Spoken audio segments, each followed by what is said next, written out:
Week 11 Stats Report. Welcome back to Talking Giants. My name is Justin Penik. And first of all, happy Thanksgiving. Hope you have a great day with friends and family. And then also go Detroit Lions. They're playing our favorite team, the Chicago Bears, this year. Our favorite team that we hope never wins a game for the rest of the season. We got that 2022 first-round draft pick. So go Lions. Eat lots of food. Have fun with your friends and family. And enjoy this stat report video that's going to be a little bit quicker, and then it's also going to be a little bit different from our previous stat report videos because Jason Garrett was fired. So I'm not really going to talk about the Bucs, and there's no need for me to really complain about Jason Garrett's offense. Daniel Jones obviously had a bad game, and that's what we would really, I guess, typically look at if this was a normal episode. But this episode, it's going to be looking at what should we expect from Freddie Kitchens as the primary play caller of this offense? Now, I guess he's technically not the offensive coordinator because Joe Judge says that position for the rest of the year is going to be a collaborative process, whatever the hell that means. But Freddie Kitchens is probably going to be taking over as play caller. So this video is going to be looking at tendencies. Tendencies is the key word, where with Freddie Kitchens at the helm, and just because Jason Garrett's gone, I'm not expecting this Giants offense to be the greatest show on turf. However, there are going to be different tendencies, I think, on how the offense is called. The tendencies of, are we throwing the ball deep down the field, and are we running the ball a little bit more? Are we going to be running less? Those things may be different with Freddie Kitchens as the primary play caller, because you saw 2019, when he was the head coach and primary play caller with the Browns, he called things very differently than Jason Garrett, and then even the one-game basis in 2020, Week 15, where Jason Garrett had COVID, Freddie Kitchens was the play caller. You saw that he called a very different game there. So I want to be clear again. I'm not expecting the greatest show on turf. I'm not. But I am expecting this offense to be called differently, and therefore that is going to impact the evaluation that we can kind of give of Joe Judge as we go along with this season, as there's 7 games left in this season, and we're wondering as fans, should we bring back Joe Judge? I think the organization really wants to. If they can get some good offensive performances these last 7 games, then there will be no doubt, hey, Joe Judge maybe does deserve to come back in the eyes of the organization. I'm not saying myself, but that's why these 7 games are so important, because we need to get that evaluation of, is this conservative Jason Garrett philosophy, is that really Joe Judge's, or was that just Jason Garrett's? So let's have Freddie Kitchens come in here, see if Joe Judge will be all right with some different tendencies, and then boom, we'll be ready to rock and roll from there. And then also Daniel Jones. Daniel Jones, we've been saying for 2 years now that Jason Garrett has been the main person holding back Daniel Jones. Well, we got to see it now, right? We got to see it through these 7 games. We got to see something. We got to see a 30-point performance here and there. We got to see more points being scored. We have to see more production overall from Daniel Jones over these last 7 games. It's going to be the same system, but hopefully it's a coordinator that can highlight the tendencies, again, that Daniel Jones is best at. So let's get to those tendencies. So I want to look first at Week 15, 2020, where we faced the Cleveland Browns on Sunday Night Football. The Giants offense only scored 6 points. However, it was probably their most aggressive game plan through the air throughout all of 2020. You see Bobby Skinner's tweet of plays with 2 or more 15-yard route concepts, and then also plays with 1 or less 15-yard route concepts amongst receivers, tight ends, running backs, etc.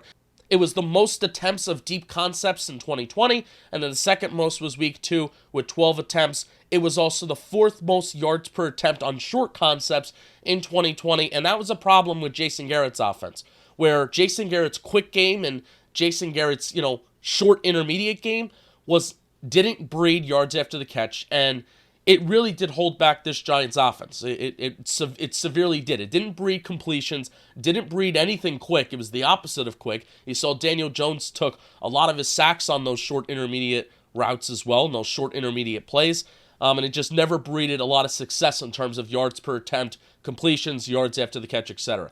So, some of the more advanced stats when you look at next gen as well from that game. Colt McCoy's average intended air yards from that game was the 2nd highest as of Week 15. His average yards to the sticks was positive 1.3, and 15 out of his 31 passing attempts went more than 10 yards down the field. So again, this is Colt McCoy. I really would have wished Daniel Jones was healthy, and he was fully healthy for that Cleveland Browns game, because I would have loved to see how Daniel Jones would have operated and then how Freddie Kitchens would have called the game if Daniel Jones was quarterback. But 15 out of those 31 passing attempts that Colt McCoy had, I know they only scored 6 points, but it was super, super aggressive. And also, ironically enough, we've given Joe Judge so much flack in 2021. I gave him a little bit of flack in 2020, knowing that it could have been a problem the following year. But 2021 has been so much worse in terms of Joe Judge being so conservative on fourth down.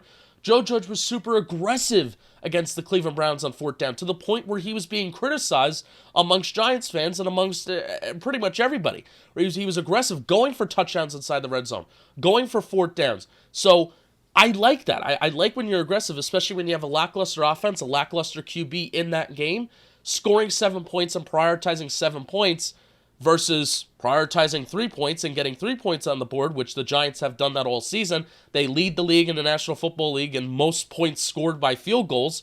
So maybe Joe Judge can bring back that aggressive mentality when he has Freddie Kitchens as play caller. I don't understand how that concept maybe works, but we have a one-game basis to go off of, and Joe Judge was his most aggressive when Freddie Kitchens was play caller. It obviously has something to do with the opponent, and the Cleveland Browns had a very good offense that year in 2020. So obviously that's something to do with it, but let's see how Joe Judge's fourth down decision-making is impacted with Freddie Kitchens also calling the game as well. That's something to keep in mind. So, like I said, different tendencies are coming. You saw on the one-game basis that Freddie Kitchens was aggressive in terms of throwing the ball towards the sticks and then maybe throwing it down the field, calling a lot of concepts with 2 or more guys running 15-yard routes down the field, right?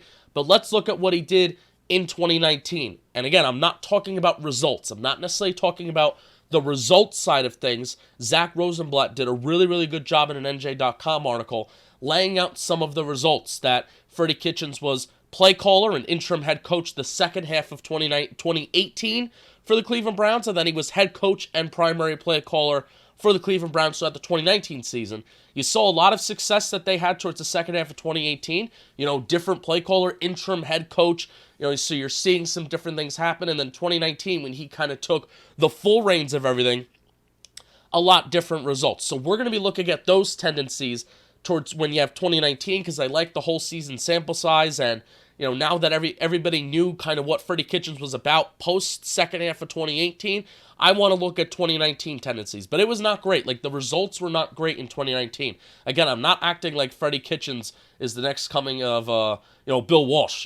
Bill Walsh as a coach and as a play caller and as an offensive system. It's not. But highlighting that Freddie Kitchens is going to do things and maybe call plays that will highlight Daniel Jones' strengths, which is maybe throwing the ball down the field. Let's look at the run-to-pass ratio in 2019 for Freddie Kitchens and the Cleveland Browns. 2019, 60% pass rate, 40% run rate.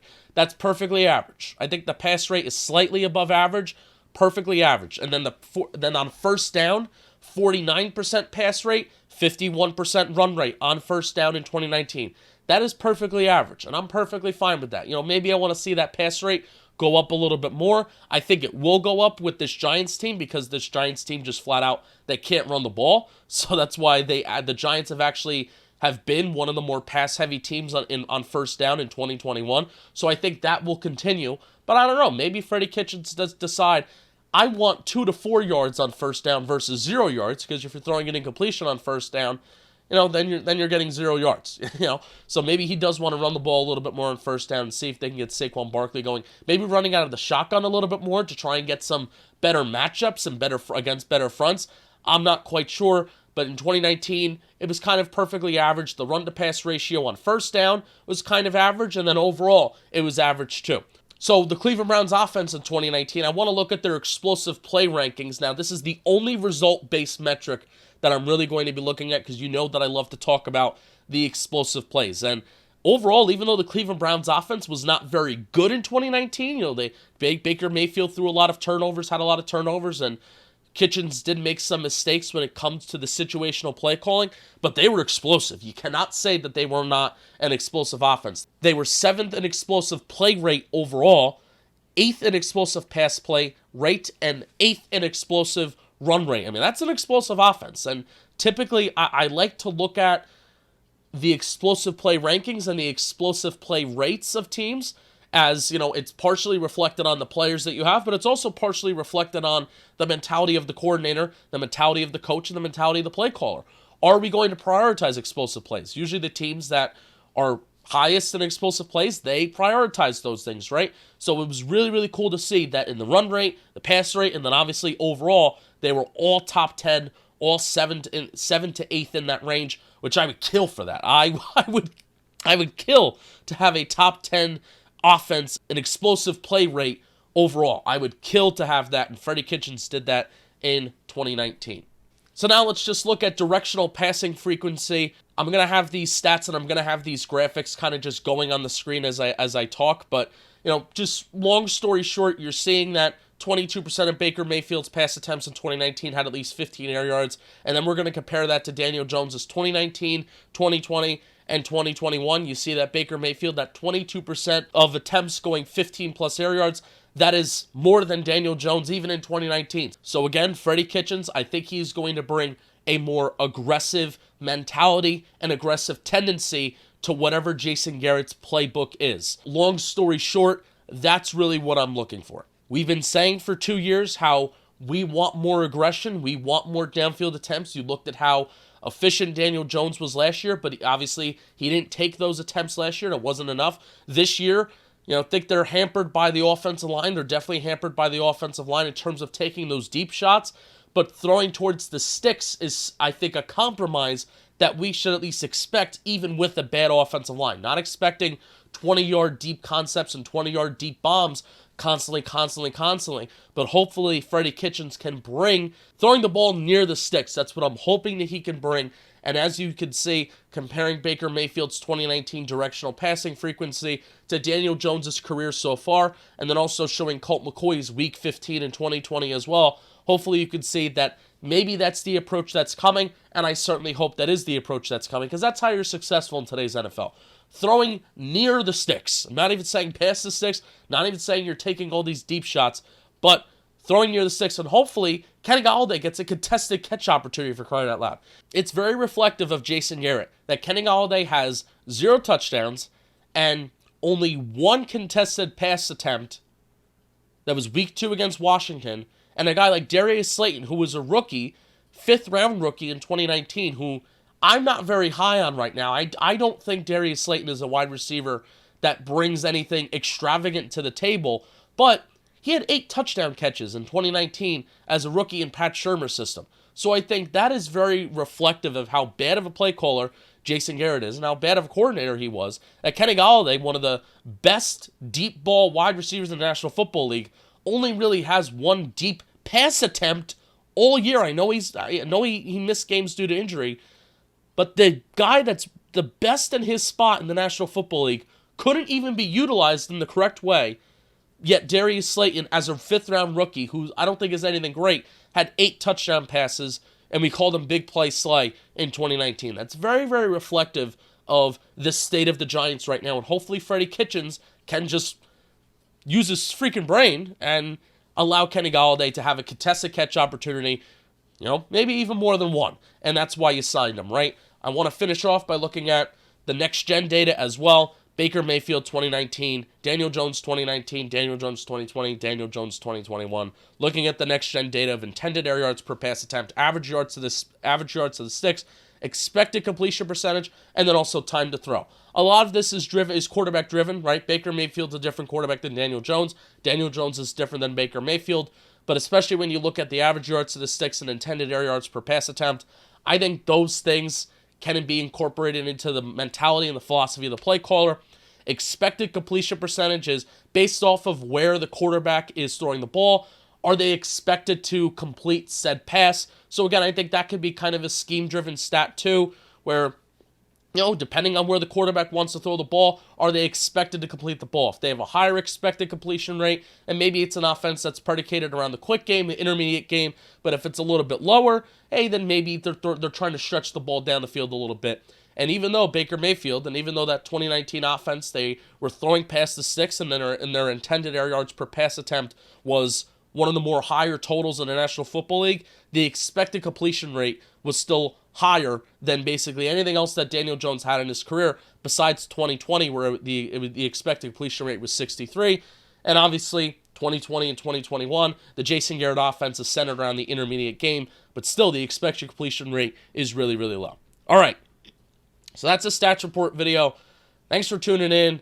Wanted this to be a little bit quicker than usual. It's a little bit quicker than usual.